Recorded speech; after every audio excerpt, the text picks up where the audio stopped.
Good morning বন্ধুরা, স্বপ্নের ঘরকন্যা চ্যানেলে আর একটা নতুন ভিডিওতে আপনাদের সকলকে স্বাগত জানাই।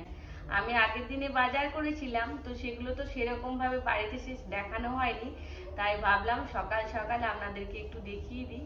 তো চলো এখন আমি দেখিয়ে দিই কি কি কিনেছিলাম আগের দিনে। আমি আগের দিনে দেখিয়েছিলাম, তো ধুতিটা আর খুলছি না, এটা কিংসুকের যে ধুতিটা নিয়েছি সেটা, আর এটা হচ্ছে পাঞ্জাবিটা, এটাও খুলছি না, খুললে ভাঁজ করতে পারে অনেকটা অসুবিধা হবে, সেই জন্য।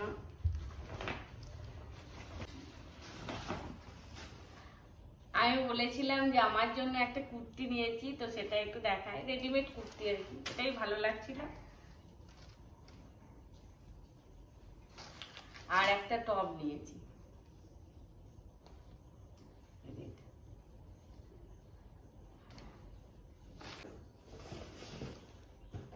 আর এই যে কিংসুকের জন্য জুতো নিয়েছি,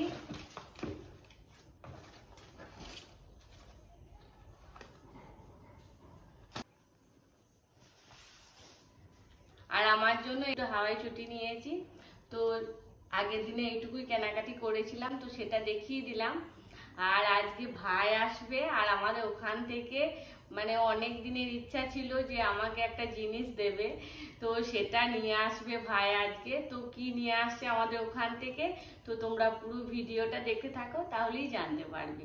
তো চলো এখন আমি নিচে যাব। এখন আমি নিচেতে চলে এসেছি রান্না করার জন্য, আর আজকে ইলিশ মাছ রান্না হবে, তাই মাছের মধ্যে লবণ আর হলুদ দিয়ে দিলাম, এরপরে একটু ভালো করে মাখিয়ে নেব। আর এই যে এখন মাখানো হয়ে গেছে, আর ওদিকে তেলটাও গরম করতে দিয়ে দিয়েছি। তো এই যে এখন আমি মাছগুলোকে সব ভেজে নেব। মাছের একটা সাইড ভাজা হয়ে গেছে, এখন আমি আর একটা সাইড উল্টে নেব। আর অনেকজনই ইলিশ মাছ কাঁচায় রান্না করে, তবে আমার মা এইভাবে রান্না করতো, আর ছোট থেকে এইভাবে খেয়ে এসেছি বলে আমিও এরকম করি, একটু ইলিশ মাছটা ভেজে নিয়ে রান্না করি। আর আমার মনে হয় এরকম করে একটু যদি হালকা করে ইলিশ মাছটা ভেজে নেওয়া হয় তাহলে খেতে বেশ ভালো লাগে। আর এইভাবে রান্না করেই বলে বাড়ির সবাই খেতেও বেশ ভালোবাসে, তো সেই জন্য আমি মাছগুলো ভেজে নিই এরকম করে। আর এই যে মাছগুলো আমার ভাজা হয়ে গেছে, তো এখন আমি মাছগুলোকে সব তুলে নেব। এরকম করে আমি যে বাকি মাছগুলো ছিল সেগুলো একটু হালকা করে ভেজে নেব। এই মাছ ভাজা তেলের মধ্যেই আমি রান্নাটা করে নেব, তাই ওপর থেকে একটা শুকনো লঙ্কা আর একটু বেশি করে কালো জিরে ফোড়নে দিয়ে দিলাম।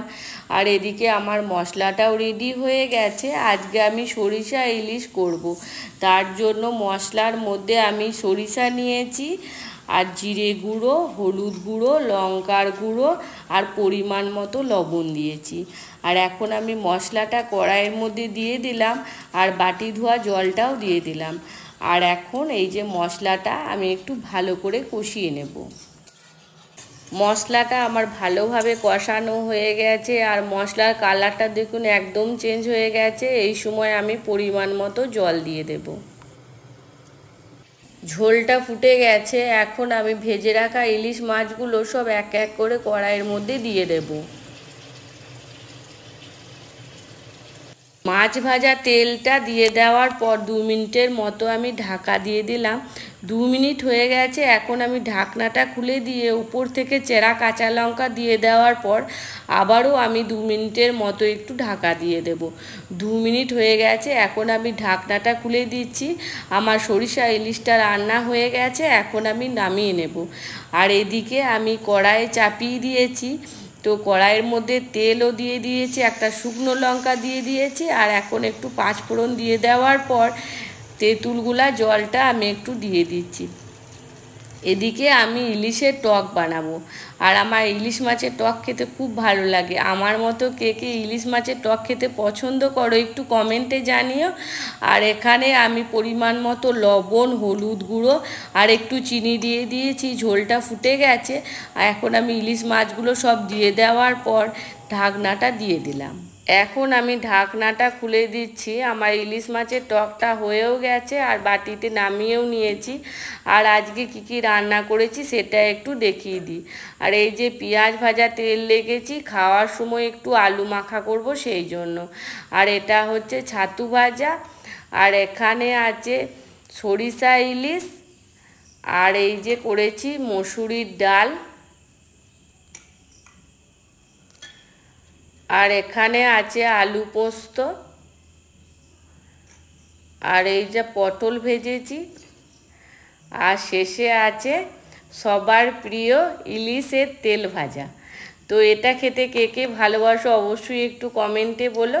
আর আজকে আমি এইটুকুই রান্না বান্না করেছি, তাই সেটা একটু আপনাদেরকে দেখিয়ে দিলাম।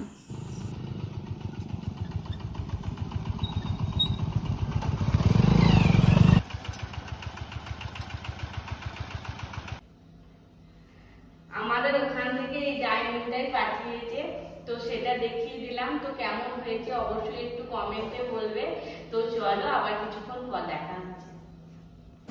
এখন সন্ধ্যা নয়, রাত্রি হয়ে গেছে, ঘড়িতে ওই 7:30টার মতো বাজে। আর আমি রান্নাঘরে চলে এসেছি রান্না করার জন্য। আর আজকে তো ভাই এসছে, তাই বাড়িতে চিকেন হচ্ছে, তো সেটাই রান্না করছি। আর ওদিকে মশলাও করতে দিয়েছি, মশলাটা হচ্ছে, তাই ভাবলাম একটু ভিডিওটা শুরু করি। আর ওদিকে কিংসু আর ভাই আর কিংসুকে বাবা গেছে রামপুরহাট। মশলাটা এই যে কষানো হয়ে গেছে, এখন আমি চিকেনটা দিয়ে দিচ্ছি। মশলার সাথে চিকেনটাকে আমি একটু ভালো করে এখন কষিয়ে নেব।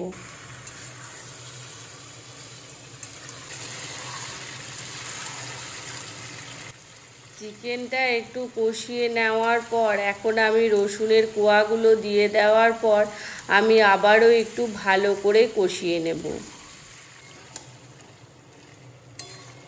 চিকেনটা ভালোভাবে কষানো হয়ে গেছে, এখন আমি পরিমাণ মতো একটু জল দিয়ে দিচ্ছি। জলটা দিয়ে দেওয়ার পর আমি খুন্তি করে একটু নেড়ে দিলাম যাতে তলে মশলাটা লেগে না যায় সেই জন্য। আর এখন আমি ঢাকা দিয়ে দিচ্ছি চিকেনটা সেদ্ধ হওয়ার জন্য। গ্যাসের ফ্লেমটাও একটু কমিয়ে দিলাম। এই যে ঢাকনাটা খুলে দিলাম, আমার চিকেন কষাটা হয়ে গেছে।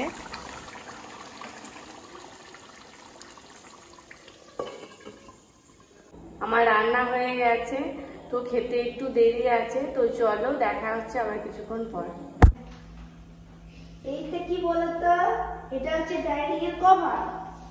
এটা আমার জামা পরাবো আমাদের নতুন ডাইনিং এ। এটা আমার পছন্দের। এখন আমরা কেটে নিচ্ছি।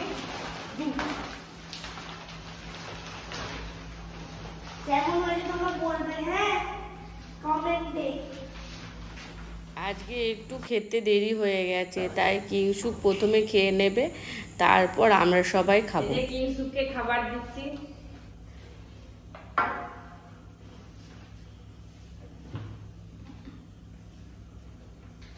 আর দেখি বসে বসে খাবো। আমি তো খেয়ে নিলাম, দেখি মারা কি করছে।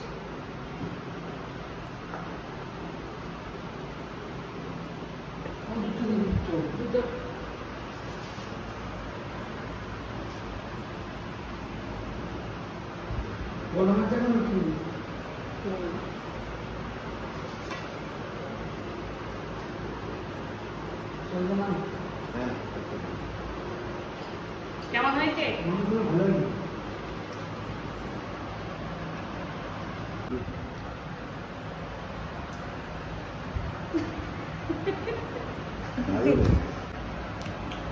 তো চলো আমরা সবাই মিলে রাতের খাবারটা খেয়ে নিই। আর আজকের মতো ভিডিওটা আমি এখানেই শেষ করছি। আমার এই ভিডিওটা যদি আপনাদের ভালো লেগে থাকে তাহলে অবশ্যই আমার চ্যানেলটা সাবস্ক্রাইব করে দিয়ে আমার পাশে থাকবেন। দেখা হবে খুব শিগগিরই নতুন একটা ভিডিওতে। ততক্ষণ আপনারা সুস্থ থাকবেন, ভালো থাকবেন। শুভরাত্রি, টাটা।